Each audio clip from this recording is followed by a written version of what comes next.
A R Rahman ने अभी अभी एक इंटरव्यू दिया है, उसको लेकर के बड़ी बात हो रही है। बीबीसी पे उन्होंने इंटरव्यू दिया और उसमें उन्होंने कुछ रिमार्क्स दिए जिनको कंट्रोवर्शियल रिमार्क्स कह सकते हैं। मैंने पूरा इंटरव्यू देखने की कोशिश की क्योंकि क्लिप्स तो चल जाती हैं ट्विटर पे। क्लिप्स के बेसिस पे मैंने कहा क्या ही करें, देख लेते हैं। पूरा 1.5 घंटे का था। मैं कहा देखूं जरा, ये भी हो जाता है कई बार कि किस संदर्भ में उसने कहा है, ये देखो वो देखो। मैंने पूरा संदर्भ देखा और उसमें मुझे क्या मिला उसके ऊपर थोड़ी सी बात करते हैं। और कम्युनल जो उन्होंने टिप्पणी दी है वो किसके लिए कम्युनल है, इस पे जरूर बात करेंगे। सबसे पहले तो वो इंटरव्यू लेने वाला जो बंदा था उसका कितना बड़ा बायस था वो मुझे लगा। ए आर रहमान से पहले मेरी उस पर नज़र चली गई क्योंकि वो किस तरीके के फैक्ट्स फेंक रहे थे। मुझे नहीं पता उन्होंने कैसे चीज़ों की रिसर्च करी या जो भी किया, रिसर्च की भी या नहीं की समझ नहीं आ रहा। ऐसा लग रहा था कि वो ए आर रहमान से चीज़ें उगलवाना चाह रहा था बंदा। एक जगह उन्होंने बोला कि तमिल लोगों के लिए, साउथ इंडियन लोगों के लिए इंडस्ट्री जो है, यानी कि बॉलीवुड जो है, हिंदी इंडस्ट्री, वो बायस है। अब फैक्चुअली कैसे करेक्ट है आज की डेट में मुझे समझ नहीं आया। तमिल के लिए या साउथ में किसी भी इंडस्ट्री के लिए हिंदी सिनेमा कैसे बायस है? हम तो देख रहे हैं उल्टा है भाई। इतना लोगों को सम्मान मिल रहा है अगर वो टैलेंटेड है तो। इसका प्राइम एग्जांपल संदीप रेड्डी वांगा है। अब साउथ इंडियन इंडस्ट्री का मतलब तमिल इंडस्ट्री थोड़ी है, सब आते हैं उसमें, तेलुगु आता है, कर्नाटक आता है, सब आता है। संदीप रेड्डी वांगा उसका प्राइम एग्जांपल है। टैलेंटेड बंदा है, 2 फिल्में करी हैं उन्होंने, कबीर सिंह और एनिमल। सीधा सीधा अब उसको लेकर के तो बॉलीवुड उन पे एंटी हो गया देखा जाए तो, पर ठीक है, उन्होंने स्टेटमेंट बोल दी बीबीसी के इंटरव्यूअर ने। उसके बाद प्रभास, जिसको लेकर के बहुत सारे ऐसे व्यूज आते हैं, कई लोग उन्हें बहुत अच्छा एक्टर नहीं मानते, कहते हैं एवरेज एक्टर है। उस जैसे बंदे को भी बॉलीवुड एकदम सर पे बिठा के रख रहा है, लगातार सम्मान मिल रहा है। एक्टर की बात हो गई, डायरेक्टर की बात हो गई, म्यूजिक की बात कर लेते हैं। Anirudh, one of the best music composer in south industry. अभी अभी एसआरके की साल की सबसे बड़ी फिल्म आई थी जवान, थी तो सही ना आंकड़ों के आधार पे, नेशनल अवार्ड भी मिल गया शाहरुख खान को, उसका म्यूजिक दिया था। अगली एक एसआरके की फिल्म आ रही है, उसमें अनिरुद्ध अपना म्यूजिक दे रहे हैं। अब वो पिक्चर जैसी भी हो, ये मैं पर्सनली आपको बता रहा हूँ, वो पिक्चर जैसी भी हो लेकिन म्यूजिक बैंगर होगा, क्योंकि अनिरुद्ध एक टैलेंटेड इंसान है। तो टैलेंटेड इंसान कहीं का भी हो, तमिल इंडस्ट्री, कन्नड़ इंडस्ट्री, मलयालम, तेलुगु, उसको काम तो मिल रहा है। तो ये स्टेटमेंट वो कहाँ से लाए? फिर भी होस्ट ने क्वेश्चन कर दिया और वहीं से अगला क्वेश्चन उन्होंने किया कि आपको भी क्या ये बायस फेस करना पड़ा अपने करियर में? ए आर रहमान ने पहले उस पर जवाब दिया कि मुझे पहले तो नहीं फेस करना पड़ा। फिर उन्होंने बोला कि लास्ट 8 ईयर्स में पावर शिफ्ट हुआ है। और उन्होंने एक लाइन बोली कि people who are not creative have the power now. और उसके बाद इसके ऊपर उन्होंने कम्युनल थिंग, जो कोई म्यूजिक कंपनी रही होगी जिसने उन्हें ड्रॉप कर दिया। पहले कहा जा रहा था कि उन्हें लिया, लेकिन फिर उन्होंने अपने कंपोजर ले लिए। ऐसा उन्होंने कहा कि उन्होंने चाइनीज विस्पर सुने हैं। अब ए आर रहमान जैसा आर्टिस्ट अगर चाइनीज विस्पर पे यकीन कर रहा है, मुझे अपने आप में वही बहुत अजीब लगा, पर कोई बात नहीं, उन्होंने बोला तो बोला। तो ये एक कॉकटेल सा उन्होंने बना दिया। पहले तो उन्होंने बोला कि लास्ट 8 ईयर्स की रिजीम और फिर कम्युनल थिंग। ये बहुत बड़ी बात थी। ठीक है, मैं उनकी बात मान भी लूं कि एक बंदे ने या एक कंपनी ने इस तरीके का बिहेवियर करा है, तो इसे पूरे पावर शिफ्ट से जोड़ करके पॉलिटिकल रंग दे देना और उसके बाद उस पर जो कम्युनल वाली बात बोल दी उन्होंने, तो इतने सालों से, 30 साल के लगभग उनका करियर रहा है इस देश से। आर्टिस्ट के रूप में उन्हें जो प्यार मिला, आर्ट पसंद करने वाले लोगों ने उन्हें जिस तरीके से देखा, हिंदू मुसलमान सब थे उसमें, लेकिन ए आर रहमान को उससे ऊपर के लेवल पे रख के देखा गया। ये वाली चीज बोल के ए आर रहमान ने कहीं ना कहीं उस चीज को कलंकित कर दिया। अब इसमें असल बात जो आ रही है वो सबसे बड़ी कि भाई टाइम ओवर हो जाता है ना कुछ लोगों का, तो फिर इस तरीके की स्टेटमेंट्स होती हैं। विदेश में तो अलग होता है, वहाँ पे लोगों का टाइम खत्म हो जाता है, अगर उनका करियर उन्हें खत्म होने की तरफ दिखता है तो वो क्लोजेट से बाहर आ जाते हैं। वो अचानक से मेल होता है वो फीमेल की तरह आइडेंटिफाई करने लगता है, फीमेल होता है वो ट्रांस की तरह, या दे देम शी शेम, जो भी, मतलब वहाँ पे अलग प्रोसेस है। यहाँ पे एक अलग तरीके से चीज़ हुई कि हमने नसरुद्दीन शाह के साथ भी देखा है।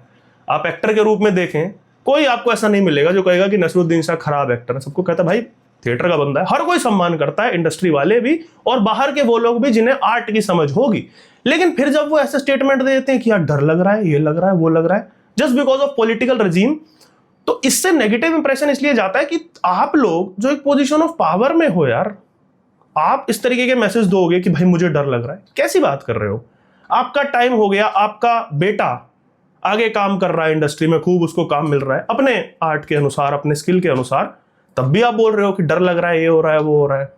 तो ऐसे स्टेटमेंट नॉर्मल मुसलमान पब्लिक को ये एक इंडिकेशन देते हैं, एक ऐसी छवि बनाते हैं कि यार इसको डर लग रहा है तो मुझे तो बहुत ही डरना पड़ेगा।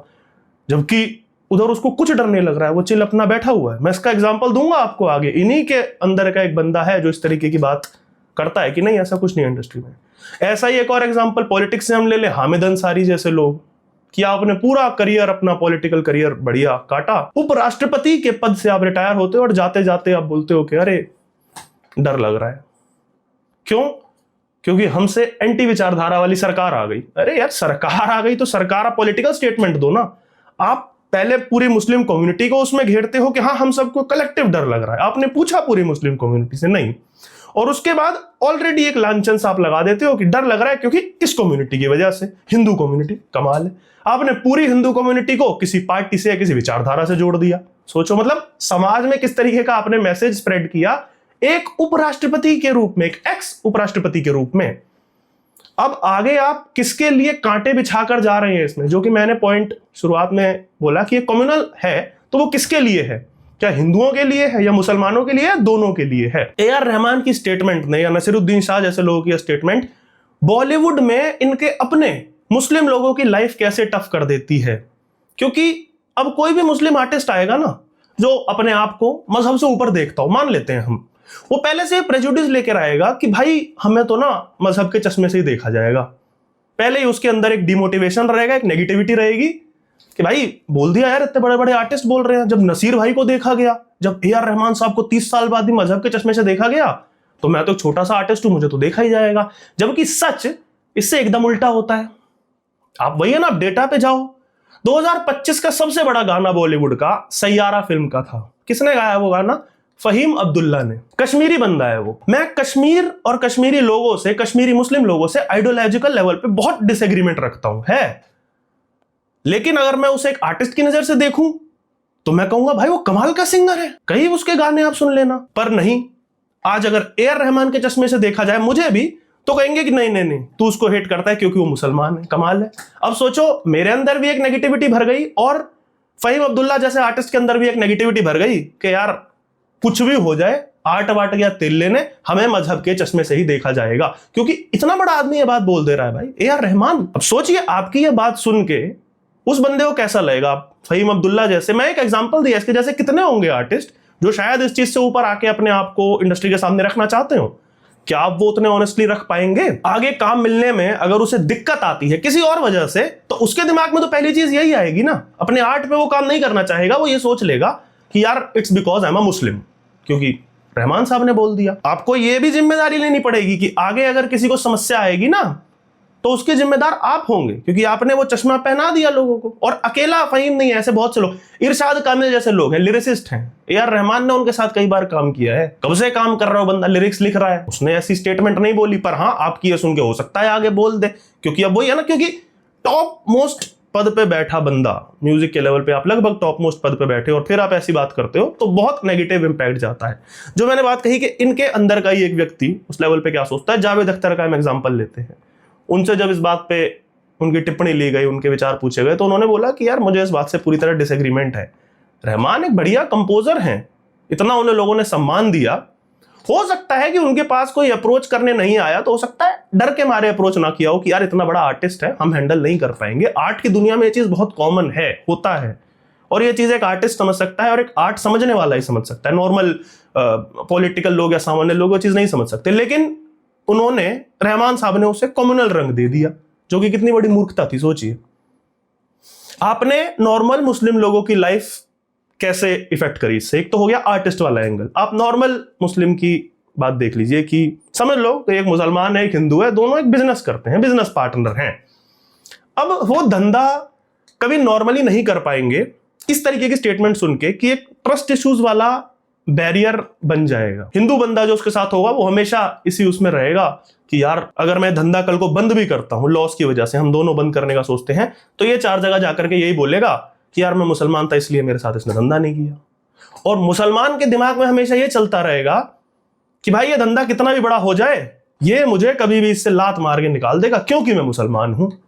तो एक आम बंदे की लाइफ भी इन चीजों से अफेक्ट होती है जब एक पोजीशन ऑफ पावर पे बैठा बंदा इस तरीके की छोटी बात करता है। छोटी बात ही कहूंगा मैं उसे। अब दिलीप कुमार से ए.आर. रहमान बने, ये आपकी चॉइस थी, लेकिन आप द ए.आर. रहमान बने, and there is a difference. The A R. Rahman, वो प्योरली आपकी मेहनत थी, स्किल थी, आर्ट के दम पर आप बने, ना हिंदू ना मुसलमान। ऐसा नहीं अगर आप हिंदू ही रहते, दिलीप कुमार ही रहते, तो आप इतने बड़े आर्टिस्ट ना बन पाते। बिल्कुल बनते भाई। लता मंगेशकर बनी, दी लता मंगेशकर बनी इसलिए नहीं कि वो हिंदू थी या वो चितपावन ब्राह्मण थी या उसमें भी वो किसी पर्टिकुलर कम्युनिटी की थी, नहीं, अपने स्किल के बेस पे, अपने आर्ट के बेस पे। सचिन तेंदुलकर दी सचिन तेंदुलकर बनते हैं इसलिए क्योंकि वो हिंदू है, नहीं, अपने स्किल के बेस पे। ऐसे कितने हिंदू क्रिकेट खेल रहे हैं भाई गलियों में, सब सचिन बन जा रहे हैं क्या? उसी तरह आप भी दी AR रहमान बने अपनी मेहनत और अपनी स्किल के बेस पे, इसलिए नहीं कि आप हिंदू से मुसलमान बन गए थे, नहीं। तो पता नहीं आपने वो कम्युनल चीज उसमें क्यों डाली। धर्म मजहब आपको नाम दे देता है पर पहचान आपको आपकी मेहनत ही देती है। लेकिन आपने अपनी स्टेटमेंट से ऐसा कुछ सिद्ध कर दिया कि भाई नहीं, सब कुछ मजहब ही है। मान लेते हैं, चलो उन्होंने जो स्टेटमेंट दी, अब इस पे चले जाते हैं कि हाँ उनके साथ ऐसा हुआ हो, मान लिया, बेनिफिट ऑफ डाउट हम दे देते हैं कि किसी म्यूजिक कंपनी ने, किसी ब्रांड ने उनके साथ ये किया। आप इस चीज को दूसरी तरह से कह सकते थे। आप बोल सकते थे कि हमारे देश में ना कुछ ऐसे ब्रांड्स हैं, कुछ नाम हैं जिनके ना सर पे पावर चढ़ जाती है कई बार, या उनके मतलब की पार्टी या आइडियोलॉजी पावर में आती है तो वो चीज उनके सर पे चढ़ जाती है। कुछ ऐसे लोग हैं। लेकिन आपने इसमें प्योर कम्युनल एंगल भी डाल दिया, वो प्रॉब्लमेटिक बना देता है स्टेटमेंट को। वो अब उस म्यूजिक कंपनी की बात नहीं रह गई, अब पहले तो वो पॉलिटिकल हो गई बात, और फिर कम्युनल एंगल डालने से वो प्रॉपर हिंदू वर्सेस मुस्लिम वाली चीज हो गई। क्योंकि भारत में बहुसंख्यक हिंदू ही है ना, तो अब उसे उस चश्मे से देखा जाएगा कि हाँ यार देखो हिंदू समुदाय ने इनके साथ कितना बुरा किया। आपने खुद अपने इस इंटरव्यू में बोला, उन्होंने एक स्टेटमेंट बोली बहुत अच्छी कि nobody wakes up in the morning and feel that how many people should I hate today. कितनी बढ़िया बात बोली। नहीं, बिल्कुल सही बात है। कोई नहीं सोचता भाई सुबह उठ के ऐसा कि आज इतने लोगों में घृणा परोसनी है। तो ये चीज दोनों तरफ से लागू होती है ना। मैं तो यहां तक बोल रहा हूं कि आपने आज ये स्टेटमेंट दे दी, इसका मतलब ये नहीं है कि रहमान कल से एक खराब म्यूजिक कंपोजर हो गया, नहीं। बट हां, एक चीज हो जाएगी कि जिस बंदे को, जैसा कि मैंने शुरू में कहा, जिस बंदे को हम नाम से, मजहब से, हर चीज से ऊपर देखते थे, एक आर्टिस्ट की तरह देखते थे ना, किसी ने फर्क नहीं किया कि वो दिलीप कुमार था या AR रहमान, उस सबसे ऊपर देखा गया। आज उसे भी फिर चश्मे से देखा जाने लगेगा। अब तक नहीं देखा जा रहा था, लेकिन आपने बोल दिया ना, तो अब देखा जाने लगेगा दोनों तरफ के लोगों की ओर से कि भाई यार उनके साथ ऐसा हुआ है। मुसलमान आपको ऐसे देखेंगे कि विक्टिम है, हिंदू आपको ऐसे देखेंगे कि भाई कितना भी प्यार दे लो, कितना भी सम्मान दे लो, उन्होंने लास्ट में करना यही है। आपने 8-10 साल की ये वाली बात की, तो उस पर भी आ जाते हैं। आपने कहा कि 8 साल रजीम चेंज है वो, क्या आपने इन 8-10 सालों में एक भी हिट नहीं दी रहमान साहब? सोच करके देखिए। मैं प्योरली आर्ट के बेसिस पे बोल रहा हूं, मैं फॉलो करता हूं म्यूजिक में, सिनेमा फॉलो करता हूं। क्या इन 10 सालों में आपने एक भी हिट नहीं दी? भरे पड़े हैं यार आपके हिट। और इन 10 सालों का छोड़ो, आपने 20 साल पहले, 30 साल पहले जो काम किया है उसको आज तक लोग ट्रिब्यूट दे रहे हैं, इंडस्ट्री के भी और बाहर के भी।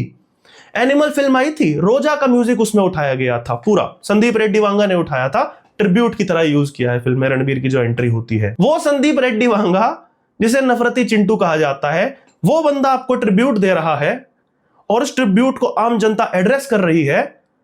वो फिल्म में वो गाना बजा, उसके बाद लोगों को दोबारा से पुरानी यादें ताजा हो गई। हाँ यार, क्या गाना दिया था यार रोजा में। लोग सुन रहे हैं, लोग उस फिल्म को पसंद कर रहे हैं, आपके म्यूजिक को पसंद कर रहे हैं। तो मतलब आज भी ये प्रूव हो रहा है ना। दूसरा एग्जांपल ले ले, आज का रामायण कर रहे हो आप, इस देश का शायद अब तक का सबसे बड़ा प्रोजेक्ट। यदि नाम देखकर ही काम मिलता तो आपको वो फिल्म क्यों मिलती भाई? आपने अपने एक छोटे से अनुभव को पहले पूरी इंडस्ट्री पे थोप दिया और फिर उससे पूरे समाज पे कम्युनल वाला जो आपने टैग दिया। और वही है, अंत में वही कहूंगा कि इससे कौन इफेक्ट होगा? हिंदू चलो इफेक्ट हो कि कम्युनल टैग लग गया। मेरे हिसाब से मूल रूप से इससे आने वाला फ्यूचर का मुसलमान टैलेंट ही इफेक्ट होगा, जो अपनी आइडेंटिटी से, अपनी कम्युनिटी से, अपनी आइडियोलॉजी से ऊपर अपने आर्ट को रखता है। अब वो बाकी सब चीजों को शायद ऊपर रखना सोचने लगे, क्योंकि इतना बड़ा आर्टिस्ट के कह रहा है।